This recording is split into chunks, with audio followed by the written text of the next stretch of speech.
Hello friends, welcome back again to your channel Walk with me. তো friends, যেমনটা তোমরা দেখতে পাচ্ছ, WBSLST 2025 interview series class number 6 হবে আজকে। আর আমরা হিস্ট্রি অফ ইংলিশ লিটারেচার এটাকেই আজকে কন্টিনিউ করছি। এলিজাবেথান এজ পড়বো আজকে আমরা। ওকে, তো ডিয়ার ফ্রেন্ডস, অলরেডি দুটো পিরিয়ড আমরা পড়ে নিয়েছি। অনেকেই বলছো দাদা অন্য ভিডিও বাদ দাও, শুধু হিস্ট্রি অফ ইংলিশ লিটারেচার করাও। এটা করলে কিন্তু হবে না। ইন্টারভিউ তোমাদের সমস্ত বিষয়ের দিকেই কিন্তু ইন্টারভিউর ক্ষেত্রে নজর রাখতে হবে। শুধুমাত্র যে হিস্ট্রি অফ ইংলিশ লিটারেচার করে নিলাম তাহলেই হয়ে যাবে এমনটা কিন্তু নয়। অন্যান্য যে সমস্ত সাবজেক্টগুলো আমি বলেছি সেগুলোও কিন্তু সমান গুরুত্ব দিয়ে পড়তে হবে তোমাদের। সাথে সাথে তোমাদের যে গ্র্যাজুয়েশনের যে সিলেবাসটা রয়েছে সেটা দেখে নিতে হবে, এবং এসএলএসটি এক্সামের রিটেন এক্সামের যে 9-10-এর যে সিলেবাসটা, 9-10-এর ইন্টারভিউর ক্ষেত্রে 11-12-এর সিলেবাসটা, 11-12-এর ইন্টারভিউর ক্ষেত্রে, এবং 11-12-এর ইন্টারভিউর ক্ষেত্রে মাস্টার্সের তোমার যে সিলেবাসটা ছিল, এম-এর যে সিলেবাস, সেটাও কিন্তু তোমাদের দেখতে হবে। তো এগুলোও খেয়াল রাখবে। এর সাথে সাথে পেডাগজিক্যাল কিছু বিষয় লাগবে, সিচুয়েশন বেসড কোয়েশ্চেন আসবে, সেগুলো তৈরি করবে। তার আগে ভালো করে সেলফ ইন্ট্রোডাকশন তৈরি করবে। আর ডেমো তো রয়েছেই, অলরেডি আমি ডেমো দিয়েছি, একটা কমপ্লিট ডেমো।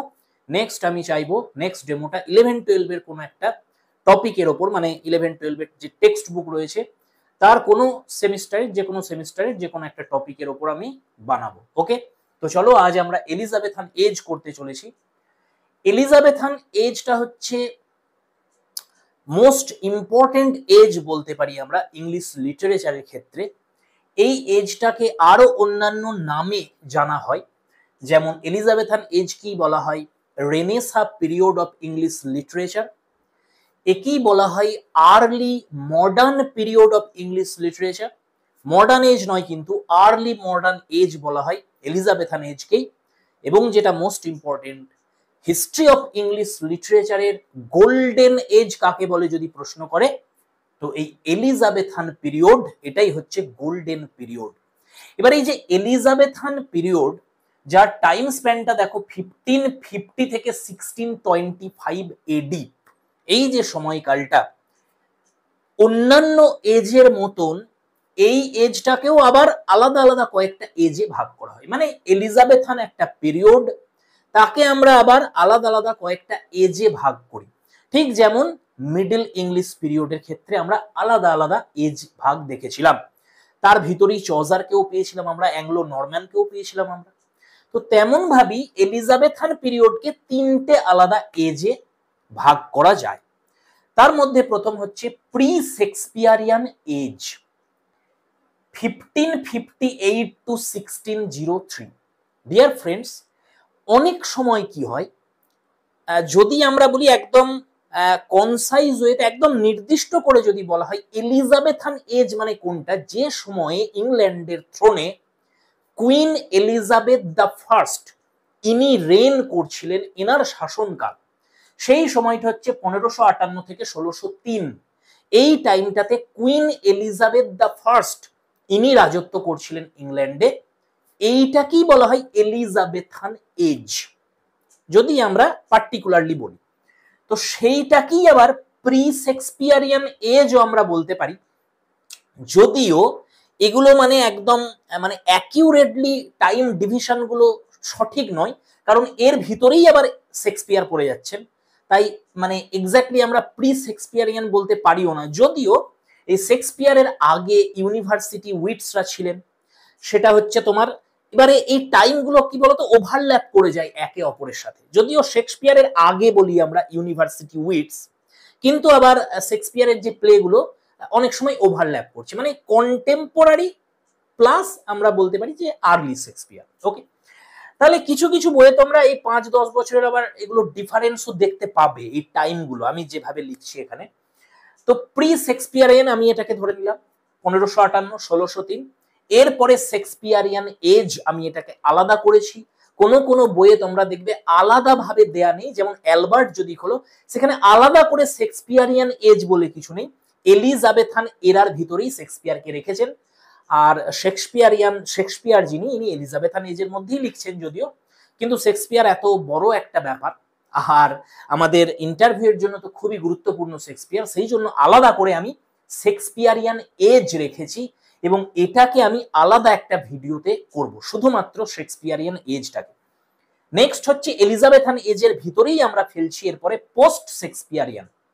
এই পোস্ট শেক্সপিয়ারিয়ান এরা, যাকে লেটার এলিজাবেথান এজও বলা হয়, একে আবার জ্যাকোবিয়ান পিরিয়ড বা জ্যাকোবিয়ান এজও বলা হয়। ডিয়ার ফ্রেন্ডস, ভালো করে দেখো, যে সময়ে কুইন এলিজাবেথ রেইন করছেন 1558 থেকে 1603, এটাকে আমরা বলবো প্রি শেক্সপিয়ারিয়ান বা এলিজাবেথান এজ। এরপরে 1590 থেকে 1616 শেক্সপিয়ারের মৃত্যু হয়ে যাচ্ছে, তাহলে শেক্সপিয়ারের যে রাইটিং শেষ হয়ে যাচ্ছে 1616-তে। কিন্তু শুরুটা শেক্সপিয়ারের জন্ম থেকে ধরবো না আমরা। তোমরা যদি বইগুলো খোলো, সেখানে শেক্সপিয়ারিয়ান এজ যেটা 1564 থেকে ধরছে, 1564 শেক্সপিয়ারের জন্ম থেকে তো শেক্সপিয়ার লিখতে আরম্ভ করেননি। তাহলে শেক্সপিয়ারের যে আর্লিয়েস্ট ড্রামা যেটা লেখা হচ্ছে, সেটার সময় সঠিকভাবে জানা যায় না। সেটা তোমার মোটামুটি ধরা হয় 1590 এর কাছাকাছি শুরু হয়েছিল শেক্সপিয়ারের যে রাইটিং। তো সেই জন্য আমি এটাকে 1590 থেকে স্টার্ট করেছি 1616 পর্যন্ত, যে সময় শেক্সপিয়ার লিখছেন সেইটাকে আমি নাম দিচ্ছি এখানে শেক্সপিয়ারিয়ান এজ। এটা নিয়ে আমরা পড়াশোনা করব, সাথে সাথে শেক্সপিয়ারের জীবনীটাও আমাদের কিছুটা অন্তত জানতে হবে। লাস্ট হচ্ছে পোস্ট শেক্সপিয়ারিয়ান। এটা কোন সময়? যে সময় কুইন এলিজাবেথ দ্য ফার্স্টের মৃত্যু ঘটে গেছে, জেমস দ্য ফার্স্ট কুইন এলিজাবেথের পরে রাজত্ব করবেন ইংল্যান্ডে বা রাজত্ব করছে। জেমস দ্য ফার্স্ট ইনি কিন্তু কুইন এলিজাবেথের ডাইরেক্ট এয়ার নন, মানে উত্তরাধিকারী নন, কারণ কুইন এলিজাবেথকে বলা হয় ভার্জিন কুইন। উনি সারা জীবন সেলিবেসি রেখেছিলেন এবং বিয়ে করেননি, সেই কারণে ওনার সন্তান হওয়ার কোনো ব্যাপারই নেই। তাহলে এই জেমস দ্য ফার্স্ট হচ্ছে কুইন এলিজাবেথের রিলেটিভ ছিল এবং ইনি স্কটল্যান্ডের রাজা ছিলেন। তখন এনার মৃত্যুর পরে তিনি ইংল্যান্ডেরও রাজা হন। এটাকে ইউনিফিকেশন অফ মনার্কি বলা হয়, ইউনিফিকেশন অফ পাওয়ার বলা হয়, যেখানে স্কটল্যান্ড আর ইংল্যান্ডের দুটো পাওয়ার এক হয়ে যাচ্ছে, এক জায়গায় একটা সিঙ্গেল মনার্কি আসছে। তো এই ইউনিফিকেশন অফ পাওয়ার ঘটছে এই জ্যাকোবিয়ান এরাতে। এবার প্রশ্ন আসবে যে দাদা, জেমস দ্য ফার্স্ট এনার যে রাজত্বকাল, এই পিরিয়ডটাকে জ্যাকোবিয়ান কেন বলা হয়? যেমন কুইন এলিজাবেথ যখন রাজত্ব করছিলেন সেটাকে এলিজাবেথান পিরিয়ড বলা হচ্ছে নাম অনুসারে। তাহলে জেমস দ্য ফার্স্টের যে এজ, সেটাকে তো জেমসিয়ান এজ বলা উচিত, না বলে জ্যাকোবিয়ান কেন বলা হচ্ছে? তার কারণ ল্যাটিন ভাষাতে এই জেমস শব্দটাকে জ্যাকোব পড়া হয়, সেই কারণে ল্যাটিন থেকে এটা জ্যাকোবিয়ান টার্মটা এসেছে। ঠিক আছে, যদি প্রশ্ন করে এটা অ্যানসার দিতে পারবে তোমরা। তো ডিয়ার ফ্রেন্ডস, আমরা এলিজাবেথান এজে এই প্রি শেক্সপিয়ারিয়ান আর পোস্ট শেক্সপিয়ারিয়ান মানে জ্যাকোবিয়ান, অর্থাৎ এলিজাবেথান এন্ড জ্যাকোবিয়ান আলাদাভাবে যদি আমরা বলি, কিছু কিছু বইয়ে তোমরা এরকম দেখতে পাবে এলিজাবেথান এজ তারপরে জ্যাকোবিয়ান এজ, এরকমও করা আছে। তো যাই হোক, আমি এখানে প্রি শেক্সপিয়ারিয়ান আর জ্যাকোবিয়ান এই দুটোকে একসাথে নাম দিচ্ছি এলিজাবেথান এজ দিয়ে পড়াশোনা করব। শেক্সপিয়ারকে সম্পূর্ণরূপে বাদ রাখছি এই ভিডিওতে আমরা, কারণ পরের ভিডিওতে আমরা শেক্সপিয়ারিয়ান এজ আলাদা করে পড়ব। ক্লিয়ার হয়ে গেছে বিষয়টা? হিউজ একটা পিরিয়ড, এটা অনেক কিছু ঘটনা রয়েছে এখানে, অনেক রাইটার্স রয়েছে, অনেকগুলো জনরা এই সময় তৈরি হচ্ছে। সব থেকে বড় যে ব্যাপার, সনেট সৃষ্টি হচ্ছে এই সময়, প্রচুর মাত্রায় সনেটস আসছে। তো এই যে হিউজ একটা ব্যাপার, এত কিছু আমরা বলবো কি করে একটা ছোট ভিডিওতে, সেটাও একটা প্রশ্ন চিহ্নের মধ্যে পড়ে। এর সাথে যদি এবার শেক্সপিয়ারকে আমি অ্যাড করতাম তাহলে তো সম্ভবই হতো না শেষ করা। তো চলো শুরু করা যাক। প্রথমে এলিজাবেথান এজের, আবার আমি বলছি, যতবার আমি এলিজাবেথান এজ বলবো জ্যাকোবিয়ানটাকেও অ্যাড করে বলছি আমি, এটা মাথায় রাখবে কিন্তু। তো এলিজাবেথান এজের হিস্টোরিক্যাল ব্যাকগ্রাউন্ড প্রথমে দেখব, তারপরে এর যে লিটারেচার যা যা এখান থেকে এসেছে, পোয়েট্রি নেব, ড্রামা নেব, প্রোজ নেব আমরা। তো এগুলো সব একসাথে করে তোমার ফেমাস যে প্রোজ রাইটার রয়েছে, ফেমাস পোয়েটস যারা রয়েছে, ফেমাস ড্রামাটিস্ট যারা রয়েছে, তাদের আমরা এখানে নাম বলবো, তাদের কিছু ওয়ার্কস বলবো যেগুলো ইন্টারভিউয়ের জন্য প্রয়োজন। সবকিছু এখানে জানার দরকার নেই। তো চলো শুরু করা যাক। Historical background of Elizabethan age. দেখো হিস্টোরিক্যাল ব্যাকগ্রাউন্ড যেটা আমি বলছি তোমাদের, যে কটা পয়েন্ট লেখাচ্ছি, এর সাথে সাথে এলিজাবেথান এজের ক্যারেক্টারিস্টিক্সও যদি জিজ্ঞাসা করে এগুলোই অ্যান্সারে বলবে তোমরা। ক্লিয়ার হয়ে গেছে? আলাদা করে আর পড়ার দরকার নেই সেখানে। তো চলো স্টার্ট করা যাক। ডিয়ার ফ্রেন্ডস, এলিজাবেথান এজের হিস্টোরিক্যাল ব্যাকগ্রাউন্ড দেখতে গেলে আমাদের প্রথমেই দেখতে হবে রেনেসা। আমি আগের ভিডিওতেই তোমাদের রেনেসা সম্পর্কে বলেছিলাম, রেনেসা স্টার্ট হয়েছিল ইটালিতে, ইটালির পরে আসে ফ্রান্সে, ফ্রান্স থেকে আসে ইংল্যান্ডে। তো এলিজাবেথান এজের শুরুতেই রেনেসার প্রভাব দেখা যেতে শুরু করে। তাহলে রেনেসার দেখো এখানে কি লেখা আছে যে at the time of queen Elizabeth the first, এনার টাইম পিরিয়ডটা খুব ভালোভাবে মনে রাখবে, 1558 থেকে 1603। The renaissance had made itself strongly felt in England. নবজাগরণের যে প্রভাব সেটা ইংলিশ সোসাইটিতে, ইংল্যান্ডে প্রবল মাত্রাতে কিন্তু মাথা চাড়া দিয়ে উঠল। কোন সময়ে? এই কুইন এলিজাবেথের যে রেন সেই টাইমটাতে। সেই কারণে এত রিচ পিরিয়ড বলা হয় এটাকে লিটারেচারের দিক থেকে, কারণ রেনেসা হয়েছিল ইংল্যান্ডে এই টাইমে। ডিয়ার ফ্রেন্ডস, রেনেসা বানানটা খেয়াল রাখবে, জিজ্ঞাসা করতে পারে। নেক্সট 2 নম্বর পয়েন্টে লেখা আছে revival of study of Greek literature. আগেই বলেছিলাম এই রেনেসা মানে হচ্ছে ক্লাসিক্যাল গ্রিক, যেটা অর্থাৎ গ্রিক ক্লাসিক্যাল গ্রিক লিটারেচারের পুনর্জন্ম হচ্ছে এই সময়, নতুন করে আবার সেই সময় যে তোমার এনসেন্ট গ্রিক যে লিটারেচার সেগুলোর স্টাডি করা হচ্ছে। তাহলে গ্রিক লিটারেচারের স্টাডির একটা রিভাইভাল ঘটছে ইংল্যান্ডে এই এলিজাবেথান পিরিয়ডে।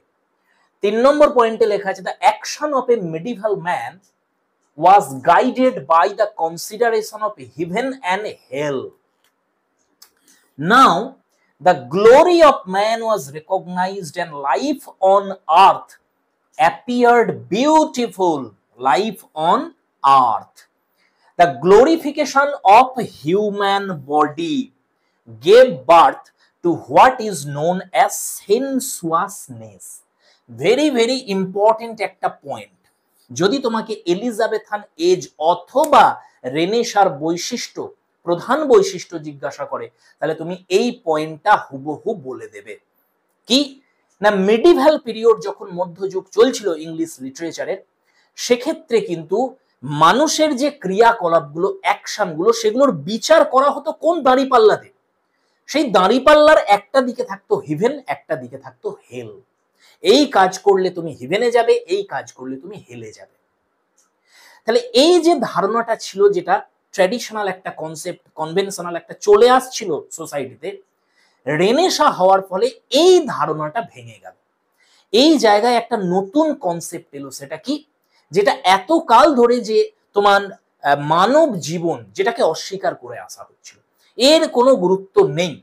হিউম্যান বিংস, আমাদের জীবন, এটা শুধুমাত্র এই পৃথিবীতে আমাদের যে জীবন, এটার কোনো গুরুত্ব নেই, এটা শুধু একটা পরীক্ষা। আসল জীবন যেটা, সেটা তো স্বর্গে, সেটা তো হিভেনে আছে। এই যে কনসেপ্ট চলে আসছিল, এই কনসেপ্টের উপর একটা আঘাত নিয়ে এসেছিল রেনেসা। নতুন একটা কনসেপ্টের জাগরণ ঘটলো, মানব জীবনের জয়গান গাওয়া শুরু হলো এই সময়, হিউম্যান বডির গ্লোরিফিকেশন করা হলো। পৃথিবীতে আমাদের যে পার্থিব জীবন, এটাকে কিন্তু বেশি মাত্রায় গুরুত্ব দেওয়া শুরু হলো। তো দেখো এটাই এখানে লেখা আছে যে হিভেন আর হেলের যে কনসিডারেশন, তার উপরে বেশ করেই আমাদের যে মানুষের জীবন, পৃথিবীতে জীবন, সেটা গাইডেড হতো এতকাল ধরে। নতুন কনসেপ্ট এলো যেটা, সেটা কি? লাইফ অন আর্থ, পৃথিবীতে যে মানুষের জীবন, এটা বিউটিফুল। এটা কিভাবে হলো? কারণ গ্রিক লিটারেচারে পড়া শুরু করেছিল মানুষ ইংল্যান্ডের এই সময়, এবং রিভাইভাল হয়েছিল তোমার ক্লাসিক্যাল লিটারেচারে। সেই কারণে মানব জীবনের জয়গান, যেভাবে গ্রিক লিটারেচারে এনসেন্ট যে তোমার লিটারেচারগুলো রয়েছে গ্রিকের, সেগুলোতে যেমন মানব জীবনের জয়গান গাওয়া হয়েছে, তেমন ভাবেই ইংলিশ সাহিত্যেও কিন্তু শুরু হয়ে গেল এটা, এবং নতুন একটা কনসেপ্টের জন্ম হলো, যেটাকে বলা হয় সেনসুয়াসনেস, যেখানে হিউম্যান বডিকে কিন্তু গ্লোরিফাই করা আরম্ভ হলো। ডিয়ার ফ্রেন্ডস, নেক্সট পয়েন্টে আমরা যাব। First theatre was established in 1576, very very important. এতকাল ধরে যে থিয়েটার গুলো হতো, সেগুলো তোমার পরিবেশন করার জন্য কোনো একটা পার্টিকুলার কোনো একটা স্থান ছিল না। পাবলিকলি করা হতো, সেগুলো বিভিন্ন তোমার হলে করা হতো, বা রাজাদের যে রাজগৃহ সেখানে করা হতো, রানীর সামনে করা হতো, ধনী ব্যক্তিদের হলে করা হতো, এবং তোমার পাবলিকলিও হতো, এগুলো বিভিন্ন পাবলিক প্লেসেও করা হতো, এই সমস্ত তোমার যে থিয়েটার গুলো হতো। প্রথম থিয়েটার তৈরি হয়েছিল 1576 সালে, করেছিলেন কে? জেমস বারবেজ, ইনি তৈরি করেছিলেন, এবং এটার নাম ছিল, থিয়েটারটার নামই ছিল দা থিয়েটার। কি নাম ছিল? দা থিয়েটার। এইটাই হচ্ছে তোমার ইংল্যান্ডের প্রথম থিয়েটার। সালটা মনে রাখবে 1576, এলিজাবেথান এজে প্রথম থিয়েটার তৈরি হয়েছিল।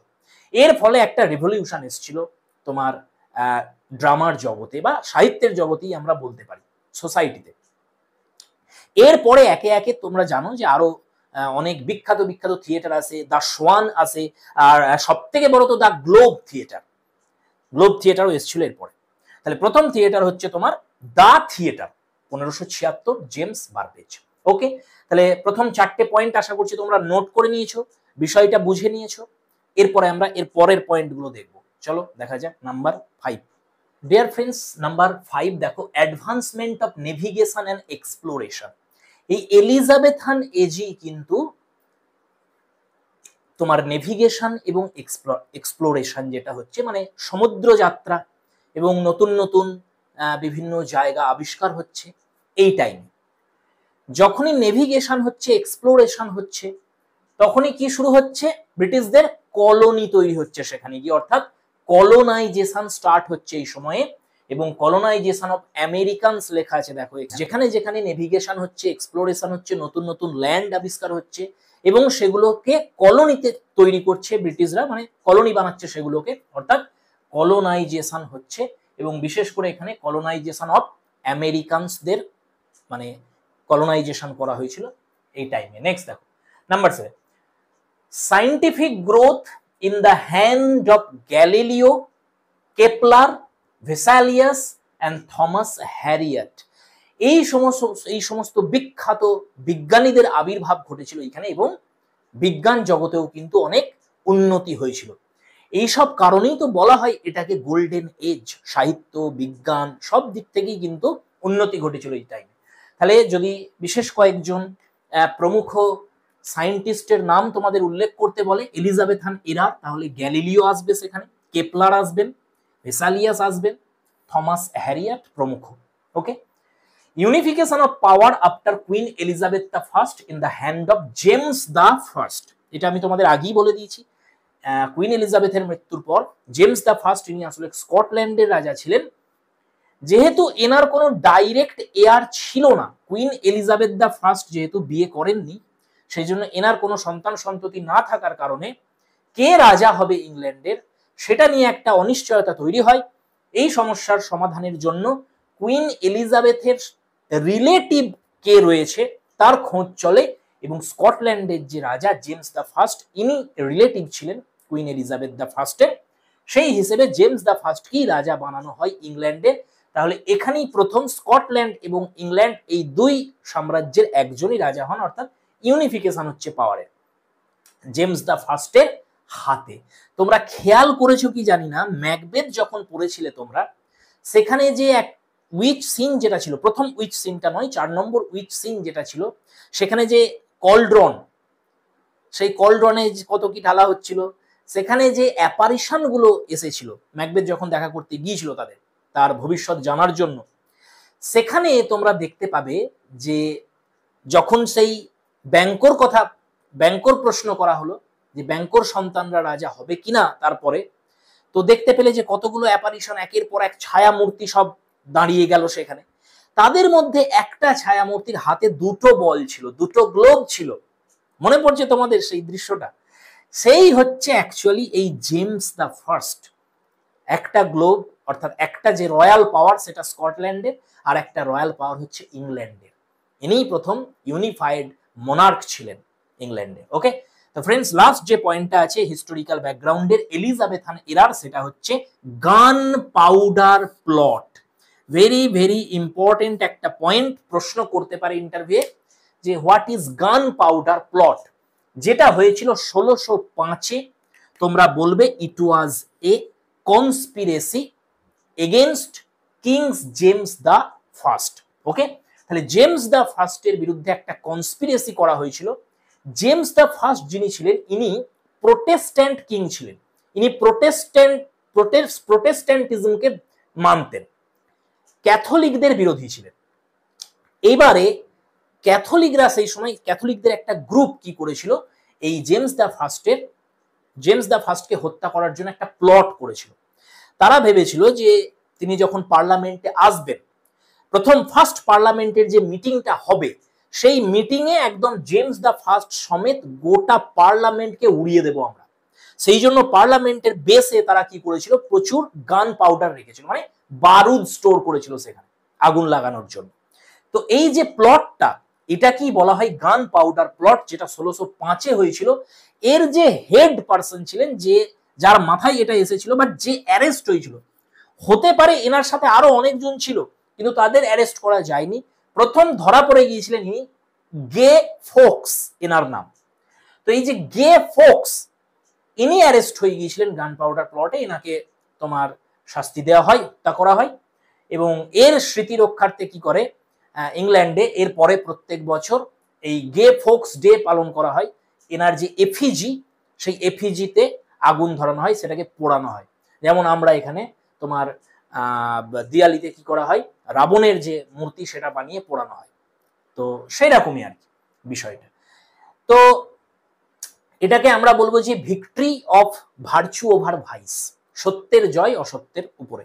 এটাই হচ্ছে গান পাউডার প্লট গে ফোক্স ডে, 1605 সময়টা মনে রাখবে। তো ডিয়ার ফ্রেন্ডস, এই হচ্ছে মোটামুটি একটা হিস্টোরিক্যাল ব্যাকগ্রাউন্ড এলিজাবেথান এজের, এবং সাথে সাথে এর কিছু বৈশিষ্ট্য আমি তোমাদের বলে দিলাম। এবার চলো আমরা মেইন যে পয়েন্ট সেখানে চলে যাই, যে কোন কোন প্রধান প্রধান সাহিত্যিক এই সময় এসেছেন, পোয়েটস, সাথে সাথে ড্রামাটিস্ট, এসেইস্ট কারা ছিলেন, সেগুলো একটু আমরা দেখে নিই, এবং তাদের কিছু কিছু ওয়ার্কস যেগুলো ইম্পর্টেন্ট সেগুলো দেখি। চলো ডিয়ার ফ্রেন্ডস, এলিজাবেথান এজ যদি বলা হয়, এখানে পোয়েট্রি সেকশন যদি আমরা দেখি, দুটো জনরা এই সময় ছিল এলিজাবেথান এজে পোয়েট্রির। একটা হচ্ছে সনেট, আর একটা হচ্ছে মেটাফিজিক্যাল পোয়েট্রি। মেটাফিজিক্যাল পোয়েট্রি এটা জ্যাকোবিয়ান এরাতে আসে। যেহেতু আমি জ্যাকোবিয়ান এরাটাকে এলিজাবেথান এরার সাথে একসাথে বলছি, আলাদা করছি না, সেহেতু আমি মেটাফিজিক্যাল পোয়েট্রিটা এখানেই দিয়েছি। যদি হোয়াট ইজ মেটাফিজিক্যাল পোয়েট্রি বলে, তোমরা কিন্তু এজ হিসেবে সেখানে জ্যাকোবিয়ান এজ বলবে। ওকে, ক্লিয়ার হয়ে গেছে? তাহলে চলো, এই দু ধরনের জনরা ডেভেলপ করেছিল এলিজাবেথান এজে, সনেট আর মেটাফিজিক্যাল পোয়েট্রি। সনেট কি তোমরা প্রত্যেকে জানো, বলার প্রয়োজন নেই। এটা হচ্ছে এ টাইপ অফ পোয়েট্রি যেখানে 14টা লাইন থাকে, 14 মেট্রিক্যাল লাইনস থাকে। ওকে, তাহলে মিটার থাকে একটা, 14টা লাইন থাকবে, একটা শর্ট পোয়েম বলা হয় এটাকে। এটা আবিষ্কার হয়েছিল কোথায়, ইটালিতে। ওকে, এবারে দু ধরনের সনেট হয় তোমরা জানো, একটাকে ইটালিয়ান সনেট বলে, আর একটাকে ইংলিশ সনেট বলে। ইটালিয়ান সনেট এবং ইংলিশ সনেট। এই ইটালিয়ান সনেটকে পেট্রার্কান সনেটও বলা হয়, কারণ পেট্রার্ক আবিষ্কার করেছিলেন। পেট্রার্ক অর্থাৎ পেট্রার্কান সনেটও বলা হয় এটাকে। আর ইংলিশ সনেট যেটা, এটা অ্যাকচুয়ালি প্রথম যিনি নিয়ে এসেছিলেন ইংল্যান্ডে, তিনি হচ্ছেন sir Thomas white. Sir Thomas white. এই ইংলিশ সনেটের আবার দুটো টাইপ হয়ে যায়, একটাকে বলা হয় স্পেনসারিয়ান সনেট, আর একটাকে বলা হয় শেক্সপিয়ারিয়ান সনেট, যেটা সব থেকে বেশি বিখ্যাত। তাহলে দেখো, ইংলিশ সনেটের আবার দুটো টাইপ হয়, একটা স্পেনসারিয়ান আর একটা শেক্সপিয়ারিয়ান। যেটা ইটালিয়ান সনেট, এর যদি বৈশিষ্ট্য জিজ্ঞাসা করে তাহলে বলবে এটার দুটো পার্ট আছে, দুটো ভাগে এটা বিভক্ত। প্রথম যে 8টা লাইন সেটাকে বলা হয় অক্টেভ, তারপরে 6টা লাইন সেটাকে বলা হয় সেস্টেট।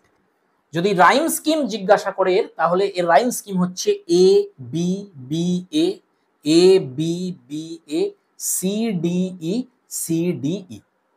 ওকে, দেখতে পেলে কি রাইম স্কিম। পেট্রার্কান সনেট দুটো ভাগে বিভক্ত, প্রথম 8 লাইন অক্টেভ, শেষের 6টা লাইন সেস্টেট। এর রাইম স্কিম হচ্ছে A B B A, A B B A, C D E, C D E. গেল। এবার আসছে আমাদের স্পেনসারিয়ান সনেট। স্পেনসারিয়ান যে সনেট, এটাও দুটো ভাগে বিভক্ত। প্রথমে থাকে 3টে কোয়াট্রেন, 3 কোয়াট্রেন্স প্লাস 1 কাপলেট। তাহলে 3টে কোয়াট্রেন থাকবে আর একটা কাপলেট থাকবে। শেক্সপিয়ারিয়ান সনেটও সেম, 3টে কোয়াট্রেন থাকে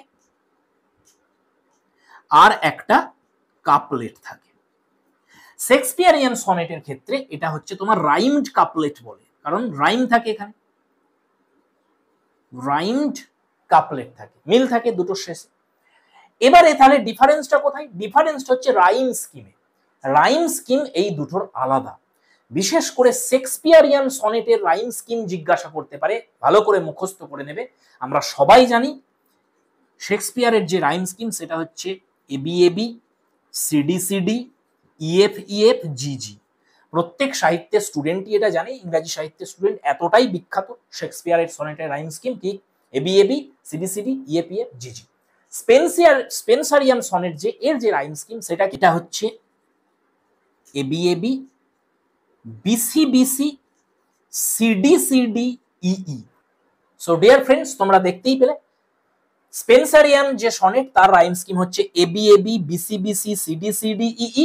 শেক্সপিয়ারিয়ান সনেটের রাইম স্কিম হচ্ছে AB AB, CD CD, EF EF, GG. আর যেটা ইটালিয়ান সনেট বা যেটাকে আমরা পেট্রাকান সনেট বলি সেটা হচ্ছে এবিবিএ, এবিবিএ, সিডিই, সিডিই।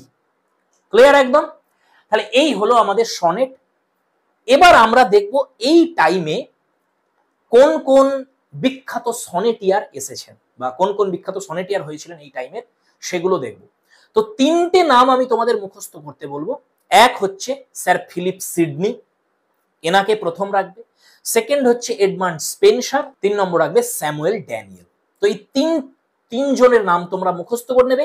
এদের যে সনেট সিকোয়েন্স, সেই সনেট সিকোয়েন্স গুলো তোমরা কিন্তু মুখস্থ রাখবে, আর সালগুলো। শেক্সপিয়ারকে বাদ দিচ্ছে এই কারণে, কারণ আলাদাভাবে পড়বো একটা ভিডিওতে আমরা শেক্সপিয়ার সম্পর্কে। ওকে, তো চলো লেখা যাক এখানে সনেট সিকোয়েন্স গুলো আর কোন কোন সনেটিয়ারদের আমাদের পড়তে হবে এখানে। সো ডিয়ার ফ্রেন্ডস, প্রথমে আমরা নিচ্ছি sir Philip Sidney. Sir Philip সিডনিকে বলা হয় রেনেসা ম্যান বা পারফেক্ট রেনেসা ম্যান।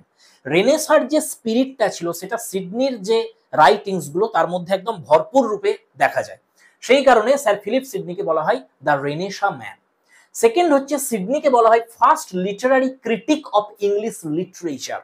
ইংরাজি সাহিত্যের প্রথম সমালোচক ইনি।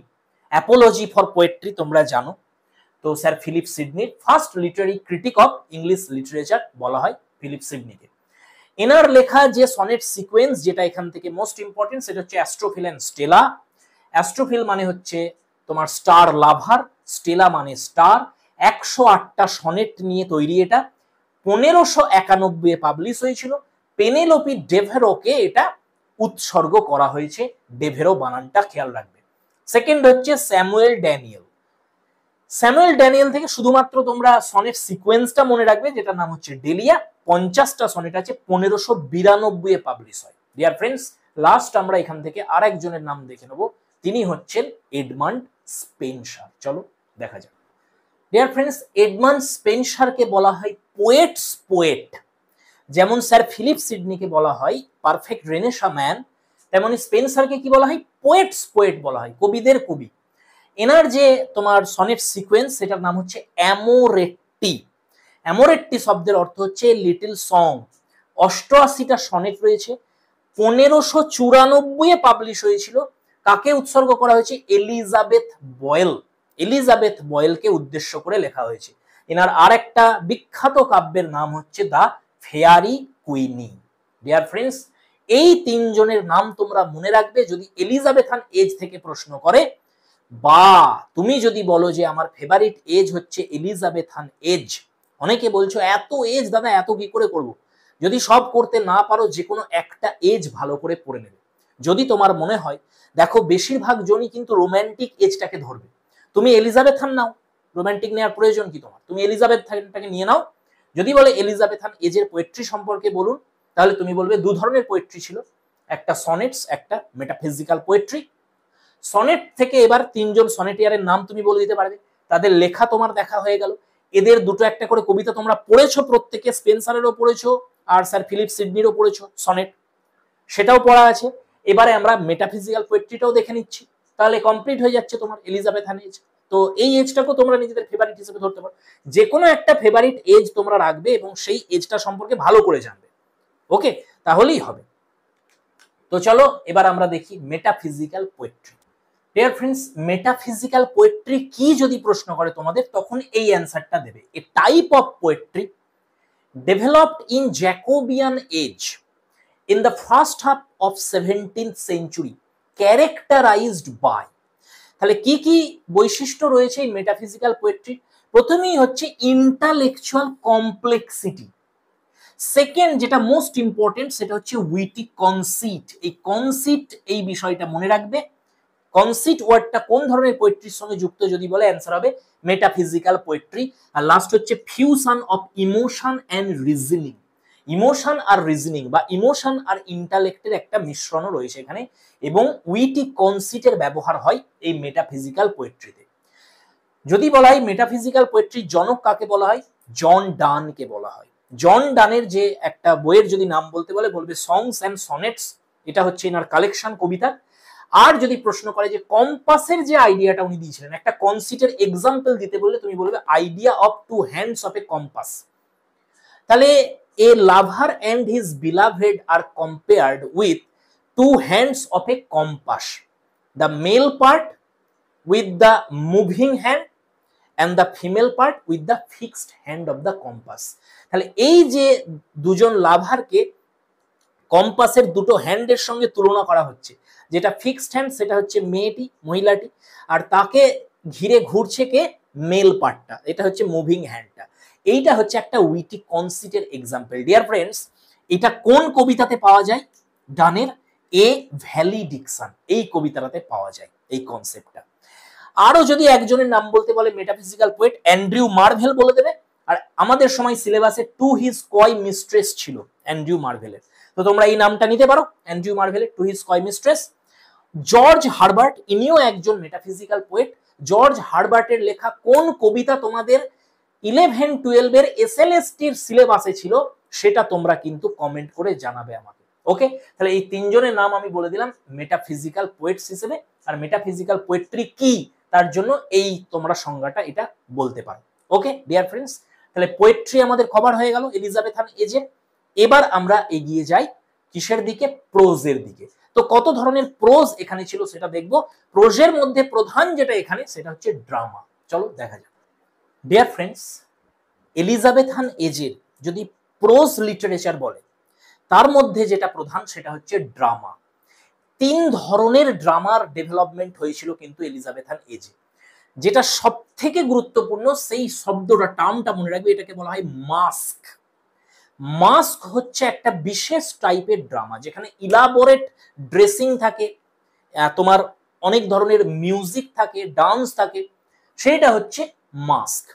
এছাড়াও রিভেঞ্জ ট্র্যাজেডি এসেছিল এবং সিটি কমেডিও এসেছিল।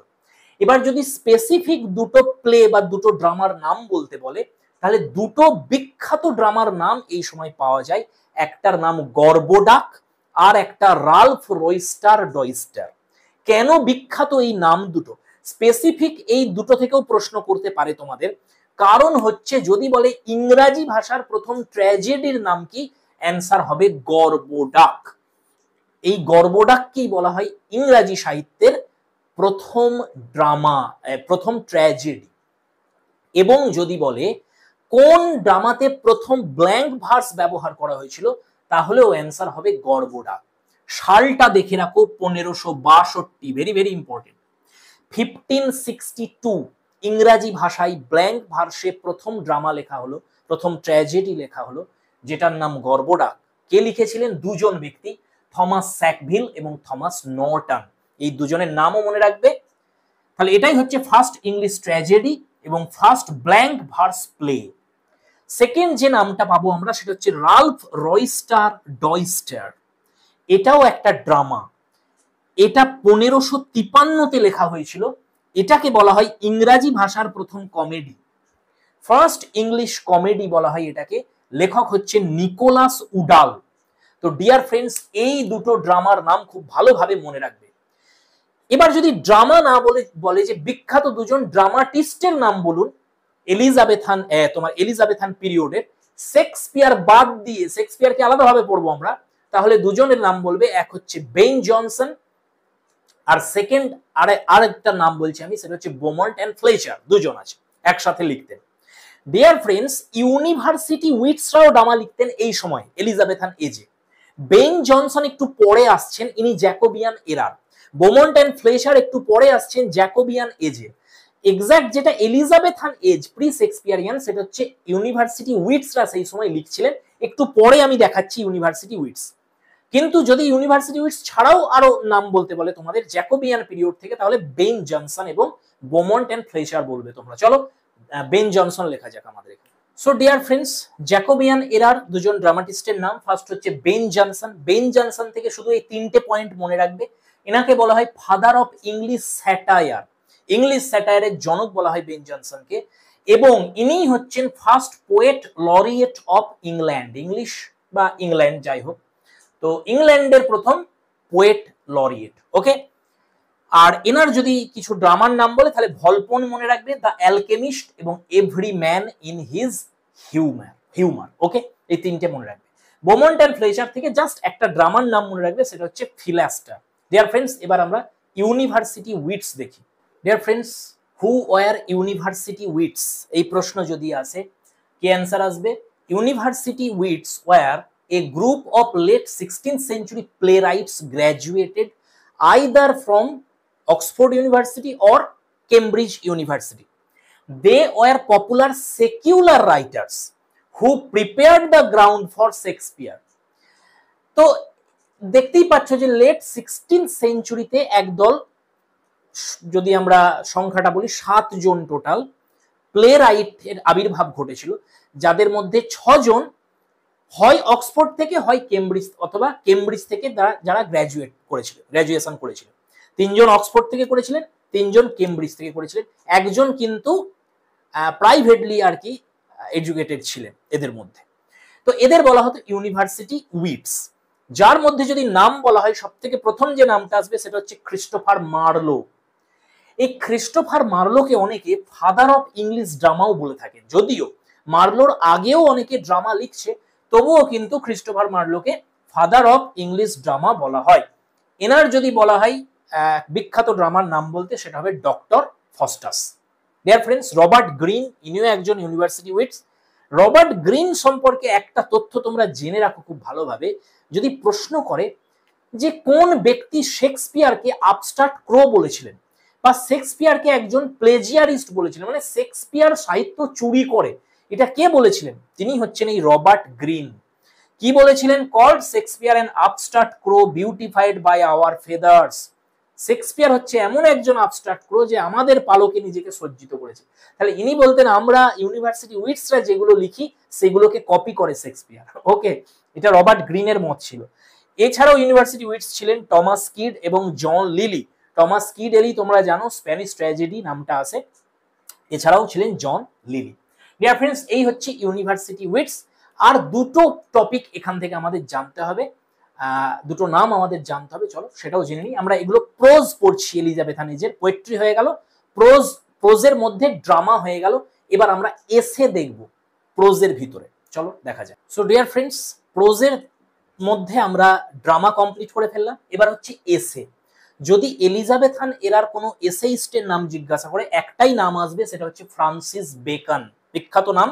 এনাকে বলা হয় father of modern essay. Modern essay জনক হচ্ছেন বেকন, এবং ইনি হচ্ছেন first great essayist of English language. Okay, আর যদি নাম বলে এনার এসেস, তাহলে যে গ্রন্থটা কালেকশনটা সেটার নাম হচ্ছে এসেজ। এটাই হচ্ছে ফ্রান্সিস বেকনের কালেকশনের নাম। 3টে এডিশন বেরিয়েছিল। 1597 প্রথম এসেছিল, তারপরে 1612, তারপরে 1625। অফ স্টাডিজ আমাদের সিলেবাসে ছিল, তোমরা পড়েছিলে বেকনের অফ স্টাডিজ। ট্রান্সলেশন এবারে হচ্ছে 3 নম্বর। প্রথম হয়ে গেল ড্রামা প্রোজের মধ্যে, তারপরে হয়ে গেল এসে, লাস্ট হচ্ছে এই সময় একটা বিখ্যাত ট্রান্সলেশন বেরিয়েছিল, সেটা কি? King James Bible. Dear friends, বাইবেলের ইংলিশ ট্রান্সলেশন সেটা হচ্ছে কিংস জেমস বাইবেল, যেটা 1611 সালে পাবলিশ হয়। সালটা মনে রাখবে, 54 জন স্কলার মিলে এই ট্রান্সলেশনটা করেছিলেন রাজা কিং জেমসের আদেশে, এবং এটাই হচ্ছে first authorised version of the বাইবেলের প্রথম অথরাইজড ভার্সন, যেটা জেমস দ্য ফার্স্টের অথরিটিতে হয়েছিল। ডিয়ার ফ্রেন্ডস, এই হচ্ছে আমাদের কমপ্লিট এলিজাবেথান পিরিয়ড। ইন্টারভিউয়ের দৃষ্টিভঙ্গি থেকে আমি তোমাদের পড়িয়েছি, নেট সেটের দৃষ্টিভঙ্গি থেকে নয়। নেট সেট যদি দিতে চাও আরো অনেক ডিটেলসে পড়তে হয় এগুলো, কিন্তু আমাদের ইন্টারভিউয়ের জন্য এতটাই যথেষ্ট। শেক্সপিয়ারকে আমরা বাদ রেখেছি, কারণ নেক্সট ভিডিওতে আমরা শেক্সপিয়ারিয়ান পিরিয়ডকে আলাদাভাবে পড়ব। ওকে, তো দেখা হচ্ছে পরের ভিডিওতে।